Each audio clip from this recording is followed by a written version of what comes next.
Hi, Nick. Hey, boss, how you doing? I'm good. Or should I call you Cinder Thief, streamer extraordinaire? Well, thank you very much. Yeah, the Twitch channel's been growing quite a bit lately, so I'm really glad for that. Thanks for all the support to anyone who might be listening and have shown support in the past. I appreciate it. Can you give us the address of your Twitch channel? Oh, heck, it's just, yeah, hold up, let me pull it up real quick, because I always forget whether, there's an underscore in the link and all that kind of crap. Take me just a second to pull it up. It shouldn't take long, because I'm always going back to it, trying to host people. Yep, it's www.twitch.tv/CYNDER_thief. Cool. Thank you. Heck yeah, thank you. And, Nick, you're here today to tell us about the Sculptor. The Sculptor, yes, a mysterious and endearingly curmudgeonly character in Sekiro. He, of course, as anyone who's played the game for 5 minutes knows, he's the one who, after Genichiro cuts off our arm and leaves us for dead and takes the divine air with him, the Sculptor's the one who drags us back to the dilapidated temple and nurses us back to health and gives us the Shinobi prosthetic, of which we make great use throughout the game. Oh my god, Nick, spoilers! Spoilers. If you played the game for more than 5 minutes. Plus, honestly, I think we're past the statute of limitations on this game. You shouldn't complain if you get spoiled at this point, Only when Richard does it. Exactly.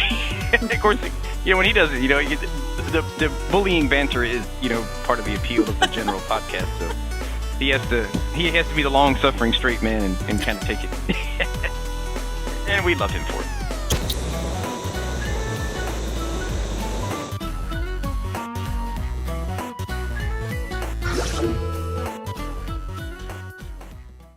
Tell me about the Sculptor. What do you know about him?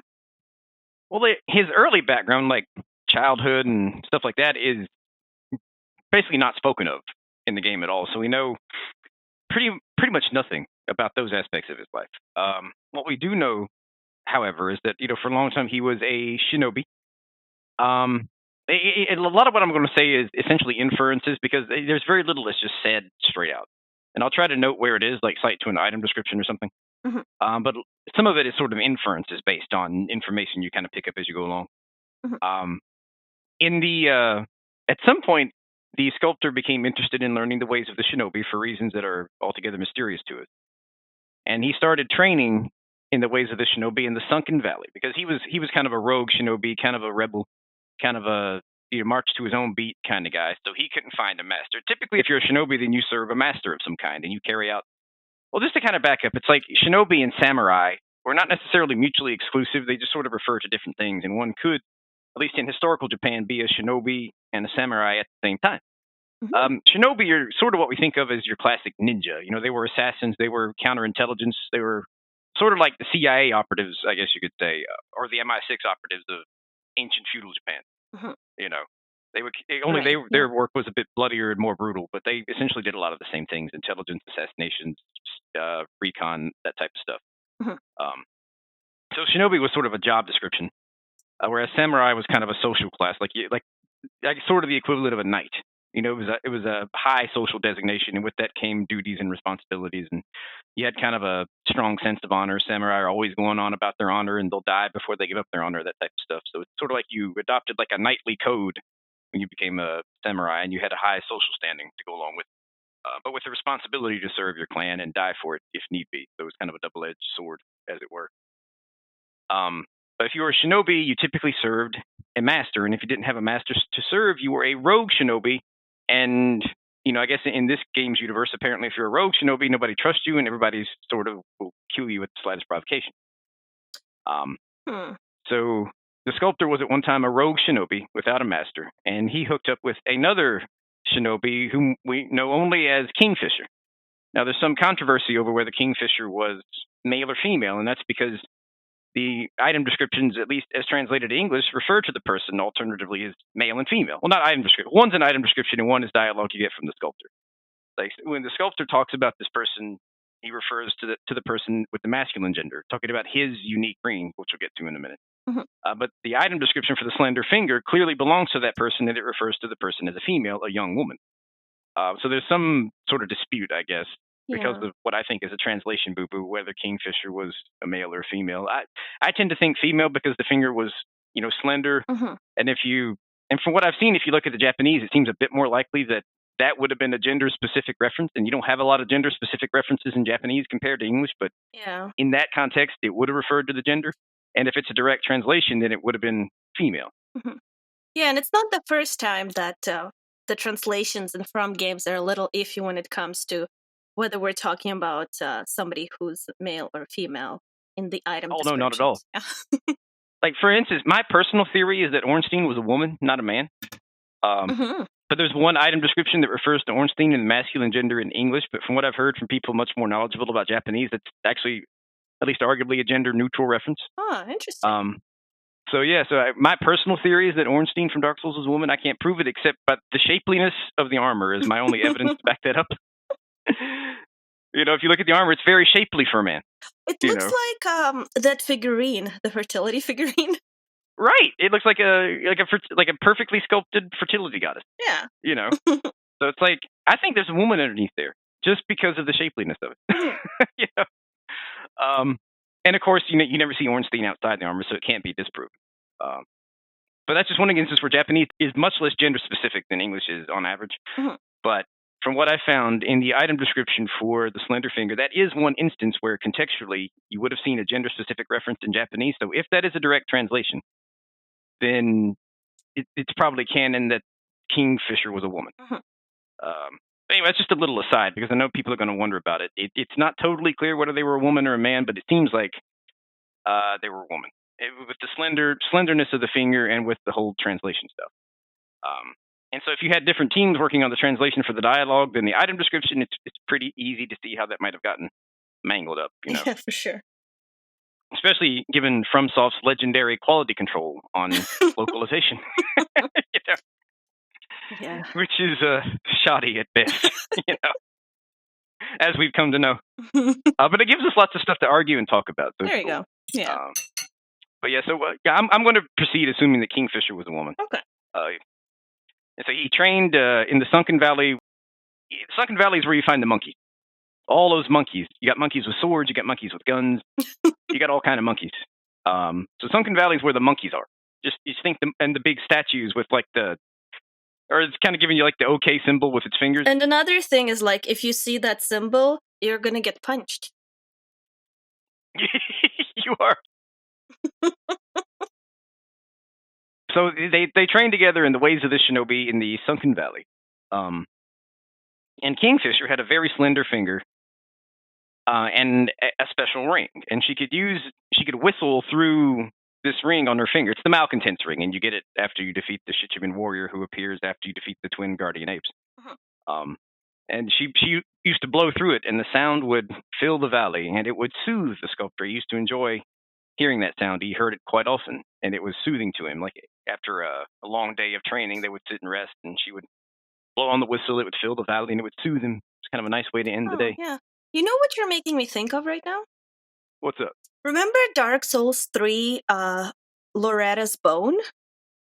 Yep. Yeah, and it says old discolored human bone with several holes bored into it. And then it's like a woman's corpse, and the undead settlement was found clutching this bone. Her name was Loretta. I don't know, it kind of makes me think of that. You know what, it does now that you mention it. Because it could be just FromSoft reusing ideas. No, it confirms a shared universe, Nick. Oh, that's right. Well, actually, speaking of shared universe, Vati Vidya has an interesting video on that very subject. He said that he doesn't necessarily believe this theory. He's just putting it out there to see what people think of it. Mm-hmm. But he's got a fairly plausible argument that Demon Souls, Dark Souls, and Bloodborne all take place in the same timeline. Well, he's not totally wrong, because we know that Bloodborne was a sequel to Demon Souls to begin with, so... Yeah, so it's not totally implausible that there'd be a connection there, you know. Just like Sekiro was, I think, supposed to be a remake of Tenchu at one point, but then they made it its own IP for whatever reason. Yeah, the Soul of Cinder told us about it when he was on the podcast. Who sounded suspiciously like Gale. I don't know. Really? I don't hear it. I don't think so. Oh, yeah, I could be wrong, though. I could be wrong. It's almost as if the same voice actor voiced both. Yeah. course, I could, it just could just be that I'm so used to FromSoft reusing voice actors that it's sort of imprinted into my mind. Subconsciously I perceive it even when it's not there. Exactly. But yeah, so hold up, where the heck was I? Oh yeah, so at some point the sculptor was the kind of shinobi that I guess no one would want to take on as a master. So was Kingfisher. So they trained together in the Valley of the Monkeys, also known as the Sunken Valley. And it was perilous training, where one misstep could lead to your death. And so it was daily, rigorous, and life-threatening training. Now, at some point after, they trained there, the monkeys were there, and I think they watched the movements of the monkeys because the monkeys could navigate the perilous terrain effortlessly. So I think, okay, let's emulate the movements of the monkeys so we don't fall and break our heads on the ground. And so both Kingfisher and the sculptor came to move like monkeys, to the point where the sculptor's nickname at one point was orangutan, kind of like owl and wolf, Yeah. He was called orangutan. And at one point when Emma's talking to him, she calls him orangutan. Towards the end when you can eavesdrop on the two, So he became known as orangutan. Now, at some point, the sculptor and Kingfisher parted ways. The game doesn't say why they parted ways. I don't think it was acrimonious. I just think they just kind of decided to go their separate ways. And matter of fact, it may have been the Ashina Rebellion that occasioned their separation. I sort of speculate that it was. Because this isn't 100% confirmed in the game, but I think that a lot of the killing and the murder and the things that the sculptor comes to regret and is trying to sort of atone for by carving the sculptors were perpetrated during the Ashina Rebellion.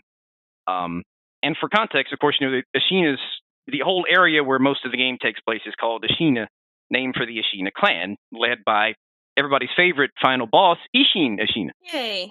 And just a brief, kind of a brief history on that. The Ashina came, essentially, they didn't so much conquer that land as they took it back. Like, the Ashina settled the land to begin with. And during that time, or maybe before that time, they had sort of a war with the weird-looking people you see at Fountainhead, the Okami tribe. Yeah, when the Divine Dragon came to the west and established Fountainhead, it gave rise to that race of people who sort of spread out to where the Ashina eventually settled. I don't know whether the Ashina had to drive them out to take the land in the first place or whether they just came after the Ashina settled the land. But at some point, there was a fight between the Ashina and the Okami clan for control over that land. And that's more or less proven by the Sabimaru item description, which indicates that the Sabimaru is a national treasure in Ashina because of its effectiveness against the Okami clan, the weird-looking people you see at Fountainhead. So yeah, there was war there, and then when the Ashina finally established their control over the land, it seems that they were overtaken by the Central Forces in the Interior Ministry. But then they rebelled and took back their land, and that initial fight scene you see at the beginning of the game, where Ishin kills this big hulking dude with a spear, that was sort of the final battle of the rebellion when Ashina finally took back the land, And so under Ishin's leadership, they took back the land, and thus it was for 17 years. But when we arrive at the game, we find that the Interior Ministry and Central Forces are mobilizing to retake, or I guess retake, I don't know, the land. Retake. Yeah. And I think really all they're waiting for is Ishin to die. Because if you play through the game and don't do the Shura ending, Ishin will die, and shortly after that, the Interior Ministry and the Central Forces will invade. So I think they were just waiting for Ishin to die. So let's hit them while they're mourning their leader, Makes sense. And so under Ishin's leadership, they took back the land, and that's what we see at the beginning of the game, the final battle. All the throat slitting and all of the poking and the prodding with sharp objects and all of the violence there is sort of the end of the rebellion. And I think that the sculptor fought with Ashina during the rebellion. I said all that to give some context for the fact that I think that during the rebellion against the Central Forces in the Interior Ministry, I think the sculptor fought for the Ashina. Because he seems to have some lingering ill will against the Central Forces. When Emma brings it up that they've invaded, he says, they never stopped their thieving ways. It's like he has a grudge against them. So it seems reasonable to infer that he fought against them alongside the Ashina clan. And see, the things he did apparently during that time were so terrible and so awful. He killed a lot of people, resorted to some brutal means, and I guess he accumulated a lot of spirit emblems, because the spirit emblems sort of symbolize the regret that you have when you kill people. Shinobi who've killed a lot of people have to bear a lot of spirit emblems that represent the resentment and the guilt over that. And apparently he accumulated quite a few of them, so many that he had to go off to the dilapidated temple and resort to carving these little Buddha idols. Did I just say Buddha? Buddha idols. Carving these little Buddha idols. And what I think all that's about is, clearly these things have some supernatural element to them. When you find them out in the wild, they refresh your health. That's where you respawn when you die. They can be used to teleport from one to the next.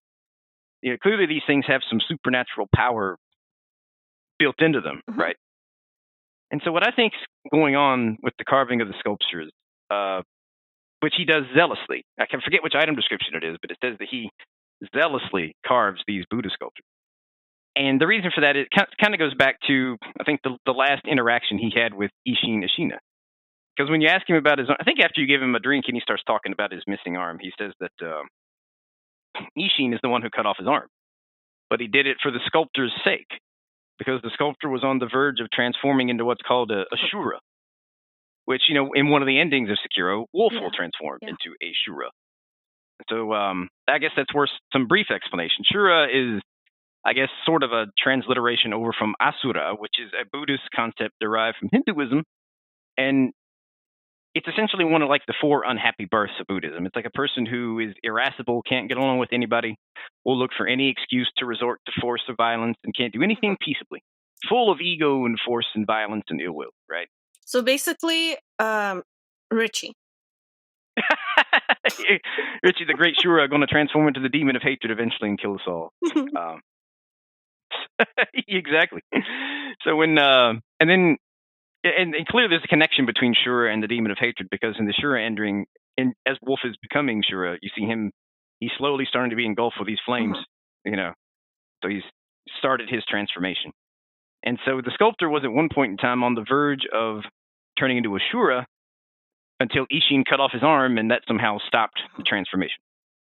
And what causes that is, the accumulated guilt of bloodshed and other evil deeds, the remorse, the resentment, the guilt, all of that stuff just sort of built up, and there are spiritual consequences to that in this universe, and you'll eventually transform into a Shura because of it. And Isshin defines a fully transformed Shura as one who is enraptured with killing. They kill solely for the joy it brings them, and they can think of nothing else but killing.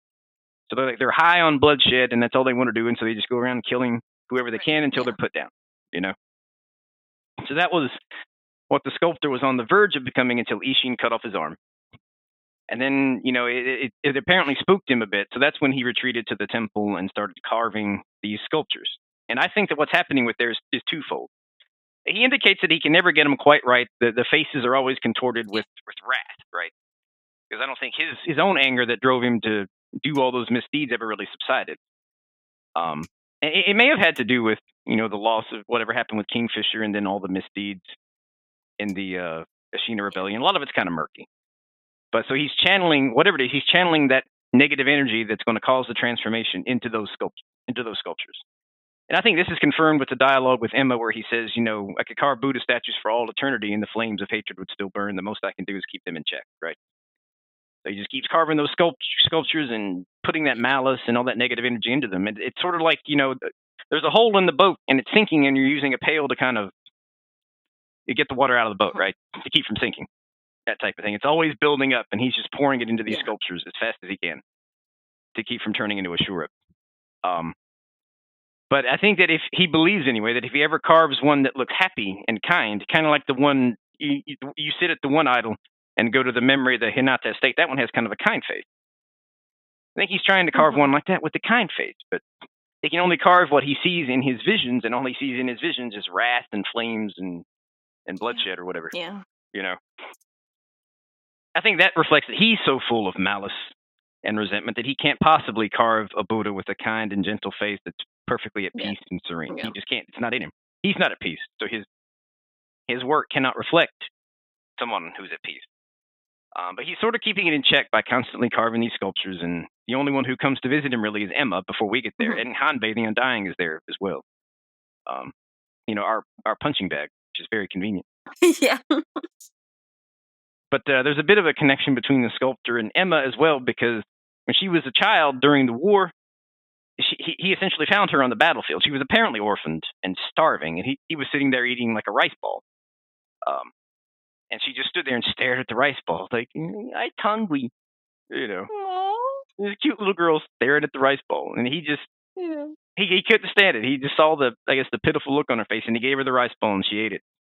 And from that point, she went with him, and he had essentially taken her on as a foster child.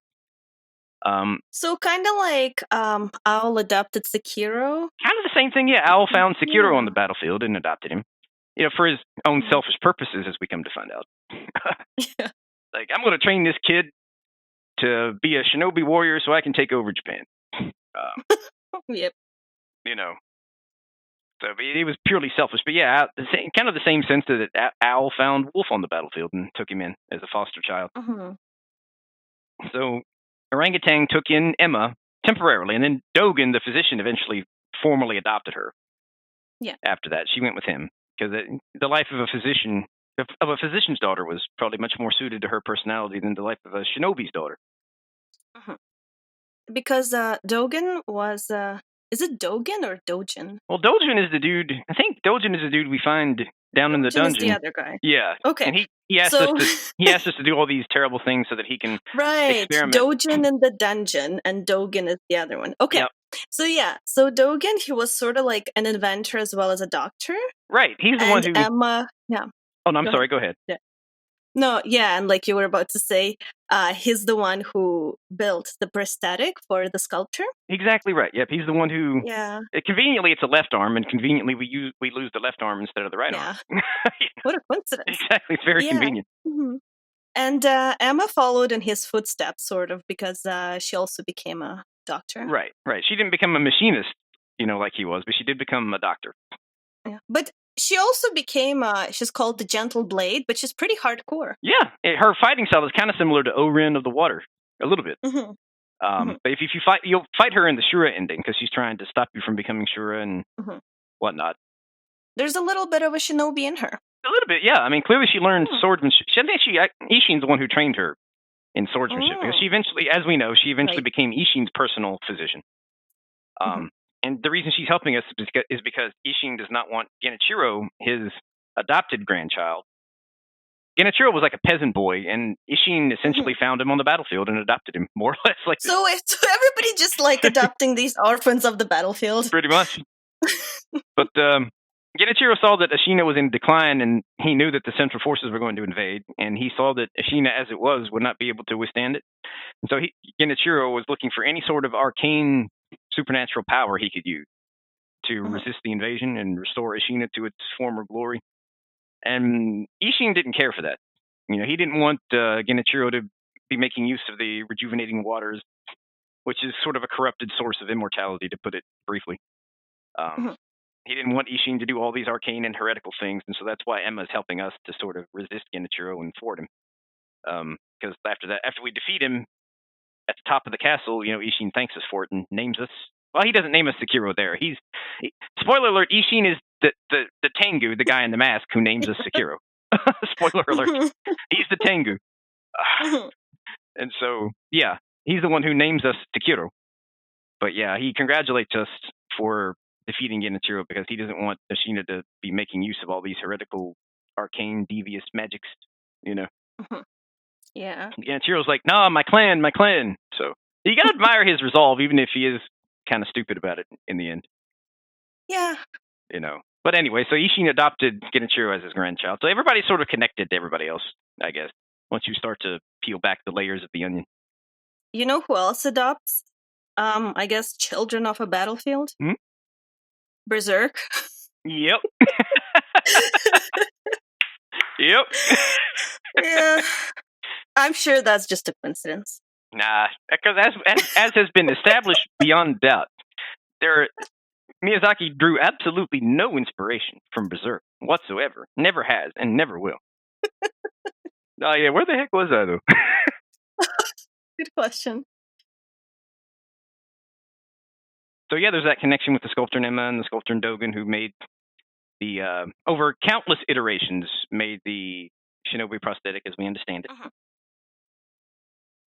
And then, of course, the sculptor comes down with dragon rot. So to get to really good dialogue, you have to cure him of it.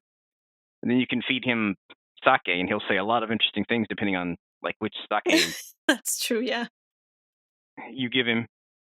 And then that's when he talks about how he found Emma, how Dogen made the prosthetic, all that good stuff. Yeah. And his time in the valley with Kingfisher, all of that good stuff. That's where you learn all that stuff in the game, is just by giving him sake. Same with Ishin, you'll get different dialogue with him. Same with Emma, you'll get dialogue with her if you give him whiskey. Because you just get them a little bit drunk and they'll tell you anything. Just get them drunk. They'll talk. Kind of like Elaine in Seinfeld, just Pete Schnapps was the key to the vault and she'd spill all of her secrets. They're just booze, the great revealer of truth. Or in our case, it would be snacks. I had a cupcake this morning for breakfast. So I guess that's a good way to honor the snack. There we go, yeah. Excellent. You want me to tell you all our richest secrets? Just give me a Lebanese poutine. I'm actually really curious about the Demon of Hatred. And I asked in Discord if people had any theories about why Sculptor turns into the Demon of Hatred. And so I'm just going to read some of the answers now, and then we can talk about it. Sure thing. So Carbon Monoxide says, when the Ministry invaded Ashina, he was probably overcome with rage and couldn't control himself anymore. Considering just talking about his past gets him riled up and agitated, the invasion must have been the straw that broke the camel's back. Presence said that it probably has something to do with Kingfisher's death. Artfighter 3 Third Funk said, I tend to think his transformation has been going on for a long time. He's already pretty big and hairy by the time we meet him. The invasion probably just sped up the process, or he might have willingly let it take him over to provoke a conflict to get himself killed. I also get the impression he had accepted his transformation as unavoidable, mainly from how many failed Buddha carvings he had. And the Vacuous Paul says, I actually think he got kind of blood drunk. From his years as a shinobi fighting his lost limb, he may have started enjoying killing and enjoying his rage in some way. Some people do tend to let themselves indulge in their negative feeling and thought to some degree, and I think that's what happened to him. Drake653 says, in my opinion, the sculptor turned into the Demon of Hatred because of his ties with that weird Buddha he keeps carving. He carved them in so many places, it's hard to think he doesn't have some kind of connection to the deity it represents. And then PISS says, clearly because he hated that Ludwig killed Maria. That was it. Yep. Solved. Okay, well, what do you think, Nick? Why do you think he turned into the Demon of Hatred? I think there's a lot in there I agree with, but let me see if I can sort of present it in a concise and straightforward way. Like, yeah, I don't think it was like any one factor. I think it was multiple factors that kind of coalesced, with the invasion sort of being as someone put it, the straw that broke the proverbial straw that broke the equally proverbial camel's back. I think that it sort of stems from he was turning into Ashura, which is sort of an incarnation of bloodlust, until Ishin cut off his arm. So clearly he was headed down this path. And I think there's at least a connection between transforming into Ashura and then transforming into the Demon of Hatred for two reasons. One, it's hinted that in the Shura ending, well, it's stated that we become Ashura almost, all but stated. And then it's hinted that we also become a demon, because it talks about how after we become Ashura, that it was the bloodiest massacre that was ever seen in the area. Very few survived, and it was said that for long after, a demon roamed the land. So I think in the Shura ending, we become something like the Demon of Hatred. So there's clearly a connection, between all the resentment and all the bloodlust that lead you to being Ashura and transforming into the Demon of Hatred, which I think is actually better translated Demon of Resentment. That may be more precise as to, what drives the transformation, but Demon of Hatred sounds sexier. And it's close, it's conceptually tied to resentment, so they're not totally off base with that, I don't think, Yeah, he kind of reminds me of Lawrence, by the way. Oh, big time. Yeah. It's like, let's stick a Bloodborne boss in here. Pretty much, I mean, that's pretty much what they did. It's like, you're going to deplete his health before you break his posture, almost certainly. So it's classic Bloodborne Dark Souls fight where you dodge around and chip away at his health. It's not your typical posture-breaking Sekiro fight. They stuck a Bloodborne fight in there and said, all right, we've trained you one way, now let's harken back to our bread and butter here, and just chip away at his health till he dies. We can't just put Berserk references in there. Got to be a little more original. We got to reference other things that are Berserk references, not just Berserk directly. Yeah, that's a Bloodborne fight. That's essentially Lawrence ported over to Sekiro, I think. With some modifications around the edges. Pretty much. If people say Cleric Beast, it's Lawrence, dude. Of course, Lawrence is essentially the Cleric Beast on fire, but yeah, I can see why people say Cleric Beast, but it's Lawrence ported over to Sekiro. No doubt in my mind. But yeah, so the fact that all of his hatred and resentment and bloodlust were on the verge of transforming him into Ashura, it spooked him, and he started carving the idols again. I think to sort of stave off that transformation, because I think he literally poured a piece of his malice and his hatred into each statue, and that's why he couldn't carve a serene one, couldn't carve a happy one, couldn't carve up one that was worth offering up as atonement for his past transgressions. Right. And so that mounting hatred, that mounting resentment, which always welled up and never fully subsided, was kept more or less in check as he kept carving the statues. But it was a very rough and tenuous equilibrium. And to put an analogy to it, like he was paling the water out of the boat about as fast as it was coming in. Yeah. And so he wasn't sinking, but he wasn't making any progress towards not sinking either. And so when Ishin dies, the invasion takes place. And assuming that he fought against the Central Forces and the Interior Ministry in the first rebellion, that may have just been too much for him.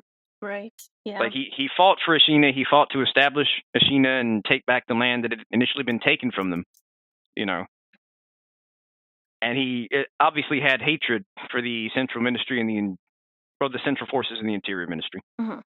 And so when they sort of started to overrun the land, I'm thinking there's some truth to the notion that it was just too much. It sort of, the water started coming in much faster than it could be paled out, Yeah. And he sunk and transformed into the demon of hatred. Which is interesting if you think about the location of the boss fight. He's completely closed in. There's a cliff on one side, and there's, walls and gates on all the other sides. He's completely surrounded, He's essentially confined to Gyobu's boss arena, right? And that could be due to one of two things. Maybe with his last moments of lucidity, he went there knowing that they would seal him in, and that was kind of an effort to minimize the casualties of the inevitable rampage, Yeah. Either that, or he was headed straight for the Interior Ministry to cause all the harm he could, and they just happened to manage to wall him in there. I tend to think it was the former because he kind of talks to us as we're just about to defeat him and thanks us for killing him, Yeah. So I kind of think that with his last bit of clarity, he deliberately went to where we fight Gyobu, knowing that they would seal him in there and it would minimize the casualty. Once he lost control and went on his, Hulk rampage. Yeah, he seems like somebody who would not want to harm people anymore. Like he's trying to not be his old self, but right. Yeah, I think he's trying to leave that behind, but I think I think the whole thing is kind of a metaphor for the dangers of obsession and the dangers of holding on to resentment. Yeah. Like it does change you. It doesn't change you into a hulking beast, but it changes you into kind of a nasty, unpleasant person. Mm-hmm. It's better to let the resentment go. Yeah. Don't let what people do fester and get to you. Don't ruminate on the bad things that people do to you. That's true. Or it's gonna turn you into a hulking demon of hatred. in a metaphorical sense, of course. No, maybe literally. Maybe literally. Who knows, right? Can you imagine you're mad one day, like, oh, it's Monday again, walk into work, turn into a demon, kill everyone? Yep. Third time this week. With that, yeah, I think that I agree with a lot of what's in there about the reasons for the transformation and sort of what it all relates to. There's a bit of the invasion was sort of the catalyst, but it was building for a long, long time before that, and the statues were his only way to direct that malice somewhere else. Mm-hmm. But he can never, because I think he can never fully escape from it, because I don't think he ever really let go of whatever it was that initially turned him down the path of bloodshed. Mm-hmm. Like he wanted to, like he in carving the statues, he was treating the symptom but not the cause. Yeah, that's actually a very good analogy. Yeah. I think he was just never able to let go of whatever it was that sent him down the path of bloodshed to begin with. Yeah, I wonder if we'll find out more in the DLC. We may. Is there going to be DLC? Of course, it's a From game. It's a From Come soft on. game. Of course there's going to be. Of course there's going to be a DLC. When I'm rusty at the game, to learn it again. And just to speculate, it may have been. It could be that whatever happened between him and Kingfisher, set him down that path, because it seemed like he was essentially happy there, training with her in the mountains or in the valley to become a shinobi. He enjoyed listening to her blow on her ring and fill the valley with the serene sound. And even when he's transformed into the demon, if you get the slender finger and the Malcontents Ring and you blow on it, it's sort of like the fight with Gascoigne. Music box, yeah. You play the music box, it soothes him because it reminds him of his daughter. And then when you whistle through the Malcontents Ring, it reminds him of Kingfisher, and so he it stuns him for a moment, and you can get some hits in. Yeah, that's sad. because I'm an idiot. I didn't actually use the slender finger. No, it's because you're pro. You don't need to learn gimmicks. Exactly. I never used the music box for Gascoigne either. I'm like, I'm just gonna beat him straight up or not at all, Although sometimes I'll cheese Mikolas because I just don't want to deal with having to chase him every time I die to the Call Beyond. I'll cheese him, but otherwise. And about Kingfisher, of course, she was eaten by the Guardian Ape because we find the slender finger in the Guardian Ape's belly. Yeah. But we don't find the Malcontents Ring. Interestingly, we find the Malcontents Ring when we fight the Shichiman warrior who spawns after we defeat the twin Guardian Apes in the same area. And based upon that, there's almost no lore out there on the Shichiman warriors. I looked. There's almost nothing but speculation. Sorry, go on. Go ahead. I didn't mean to interrupt. You're saying we find, what if the ape just ate her finger? And not the rest of her. Not the rest of her. It could be like with Captain Hook, the gator just bit off his hand. Yeah. And not the rest of him. Heck, what if the lady, that old lady we come across, I don't know if she's missing a hand. If she's missing a hand, then that could be her. There we go, mystery solved. Because she seems to care about his well-being and sort of feel sorry for him because he turned into the demon. Ah. Of course, her dialogue changes depending upon certain things. But she seems to give a crap, So maybe it was her, or at least someone who knew them. Of course, some speculate that the Shichiman warrior you fight. The reason I was saying that there's almost no lore, it's like almost everything out there on the Shichiman warriors is pretty much speculation. We know much more about the Headless than we do about the Shichiman warriors, which is also not much, but something. Right. Basically, the Headless were the guys who the sugar candies were named after. Just to boil it down. Yeah. But with the Shichiman warriors, it's speculated that the one you fight in the same arena where you fight the twin Guardian Ape, some people say that was her. Huh. That's her spirit. Interesting. She died, and that's her spirit there. Because when you kill it, you get the Malcontents Ring, and so that's why. That was her ring. So this Shichiman warrior has the ring. So maybe it was her. Yeah. Maybe that's her spirit, and you're kind of laying it to rest. Yeah. When you defeat it, which it makes about as much sense as anything else I've seen on the Shichiman warriors, which is not much because there's not much to see. So I'll acknowledge that that's speculation, but it's got some foundation, But yeah, so that's pretty much all you would want to know, I guess, about the sculptor. Oh, excellent. But yeah, and hopefully my articulation why the connection between his malice and the transformation, all that. Hopefully, all that made sense. And it hopefully did. I addressed what the people said in the Discord. Yeah. Excellent. Well, thank you so much, Nick. Well, thank you, boss, for having me. It's always a pleasure. Yeah. Awesome. And can you tell us again where people can find you? Oh yes, we're on YouTube, Twitter, and Twitch. YouTube is youtube.com/Cinder_Thief, and Cinder is with a Y because I didn't want to have to put a number behind it on my Gmail address. So it's with a Y. And then same thing with Twitch, twitch.tv/Cinder_Thief, and same for Twitter, twitter.com/Cinder_Thief. And on, I don't know if this podcast will be out by then, but we're actually doing a 24-hour stream on May the 25th, starting at 5 Eastern Time. So if you want to watch me lose my mind. Excellent. Wouldn't miss it. Well, thank you so much, Nick. All right, boss, have a great night. Thank you. You too. Bye-bye.